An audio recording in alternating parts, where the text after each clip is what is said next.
Welcome to This Explainer. If you're feeling, utterly exhausted by the endless cycle of doom and gloom in the news lately, I want you to know you are absolutely not alone. It's so easy to feel completely overwhelmed, right? But today, we're going to look at the world through a completely different lens. We're using hard, undeniable data to shift your perspective dramatically. We're going to uncover the staggering, quiet progress humanity is actually making right in the background. And then we'll distill those macro wins into powerful, practical truths that you can literally use to reduce friction in your daily life. Let's get into it.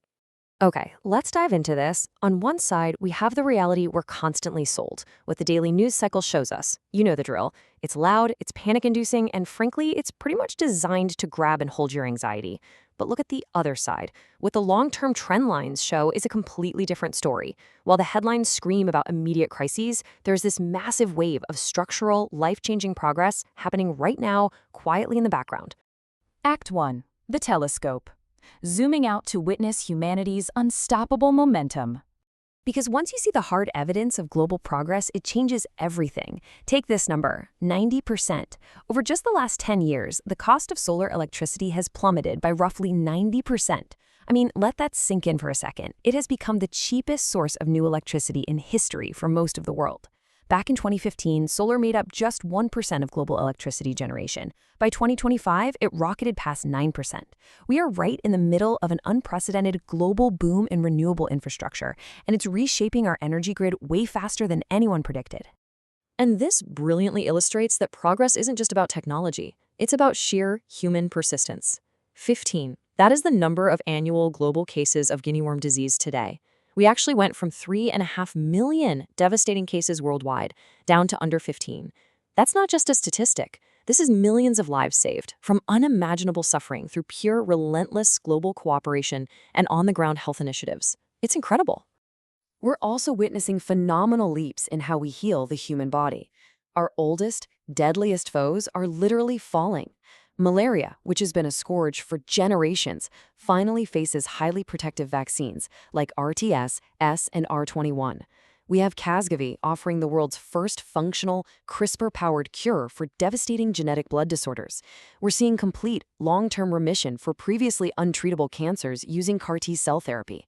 And wild polio? It's been entirely eradicated in Africa and is on the absolute brink of a global wipeout. These long-term medical triumphs are fundamentally altering global public health. And we aren't just healing ourselves, we're actively repairing our planet. We've recently crossed some massive environmental tipping points. The hole in the ozone layer, it's steadily closing. It's actually projected to heal completely by the 2040s.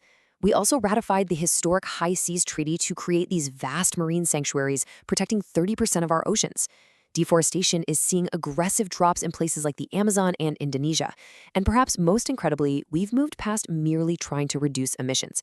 Direct air capture plants are now alive commercially, permanently mineralizing carbon dioxide. We have literally started the engine of active global cleanup and wild species rewilding. Beyond health and the environment, there are massive societal shifts quietly empowering our future. AI like AlphaFold is unlocking decades-old mysteries in drug discovery. Meanwhile, open-source AI tools mean a non-English speaker in a developing nation can wield cutting-edge tech from just a standard laptop. Intelligence is democratizing.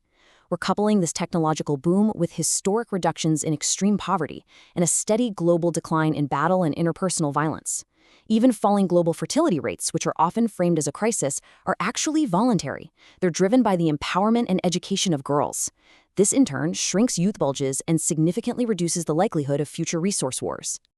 So the crucial point is, how does knowing about open-source AI, or the healing ozone layer, actually help you navigate a stressful Tuesday morning, right? It's wonderful that the world is getting better on a macro scale, but we really need to bridge the gap between that grand global relief and our own personal daily mindset. Act 2, The Microscope, Distilling Universal Truths for Daily Life. So we're taking the essence of that global progress and distilling it into highly actionable mental frameworks to reduce your daily friction. These aren't just bumper sticker slogans. They are real tools to calm the noise. Let's look at the foundations of focus. First, remember you only control your reaction, not external events. You can't control someone cutting you off in traffic, but you can control your pause before reacting. Because change is the only permanent law of nature, resisting it just causes suffering. Also, attention is your most valuable currency. Guard it closely every morning, maybe before you start doom scrolling, because what you focus on expands into your perceived reality. And crucially, you are not your thoughts, you're the observer of them. Separating yourself from your swirling anxiety can bring you immense peace. Let's move to and see how this builds into real action. We've all waited around to feel motivated before tackling something hard, right? Staring at a blinking cursor, hoping inspiration will just strike. Well, that's a trap. Action generates motivation, not the other way around. Try the 5-minute rule. Acknowledge the daunting task, but commit to just 5 minutes of effort. If you want to stop after 5 minutes, you absolutely can. But once you start moving, physical momentum overrides your psychological resistance, and 9 times out of 10, you'll naturally just keep going. Which brings us to the illusion of perfection versus the sustainability of progress. Chasing a flawless outcome completely paralyzes us, mostly because the fear of making a mistake stops us from ever starting. Instead, give yourself permission to create a rough draft. Whether it's coding, trying a new hobby, or starting a massive project, just get a messy version done first. Always remember this. You can always polish a bad page, but you absolutely cannot polish a blank one. No way. When it comes to fostering genuine human connection, start by realizing that everyone is the main character in their own story. If someone is rude to you, they're likely fighting an internal storm you can't see, so don't take it personally. To bridge that gap, lean into vulnerability. Vulnerability builds trust, whereas a perfect facade just builds walls. Don't be afraid to laugh at your own blunders. Also, clarity is kindness. Replacing vague hints with direct communication, like setting clear boundaries, respects the other person and reduces anxiety for everyone.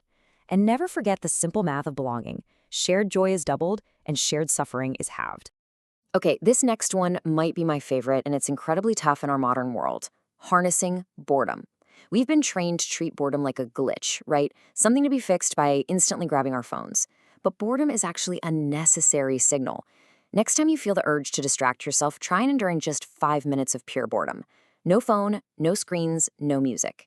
Allow that tension to ripen into curiosity.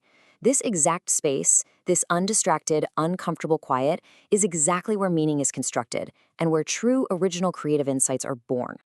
Now, I want you to really internalize this. True rest is a biological necessity, not a reward to be earned after total exhaustion. We are biological systems, guys, not machines. If you constantly measure your messy internal reality against the curated, polished online lives of others, you're going to steal your own joy. Protect your peace by actively scheduling unproductive time. Treating rest as an essential, non-negotiable cycle is pretty much the only way you prevent burnout and sustain your progress over the long haul. Now, what's really interesting about this slide is how we frame fear. Regret is usually about the path not taken, not the mistake made. At the end of life, people rarely regret a business that folded or a risk that failed. They regret the moments they played it safe out of fear. We call this the 10-year rule. When you're facing a scary choice, ask yourself, will I be embarrassed about failing in 10 years, or will I be sad I never even tried? The pain of never trying lasts decades longer than a little public embarrassment, so do it scared. We've covered a lot of ground today, but it all anchors on one fundamental truth. Life is lived entirely in the present moment. The past is just a memory trace, and the future, it's just a mental projection. The only place you can make a decision, feel joy, or take meaningful action is exactly right here, right now. I want you to actively pull your mind away from tomorrow's endless to-do list for a second. Bring your physical senses back to exactly where your feet are right now. We started this explainer by zooming out to see the magnificent, undeniable progress of human history. We're curing the incurable, we're repairing our planet, and we are lifting millions out of poverty. But none of that incredible global momentum matters if you don't apply it to your own life. You have the tools now. You know that action creates motivation, that perfection is a paralyzing illusion, and that connection requires real vulnerability. So as you step back into your day, I leave you with this final thought. When faced with your next big choice, will you choose the long-term sadness of playing it safe, or will you risk a little embarrassment today to build the life you actually want? The choice is entirely yours.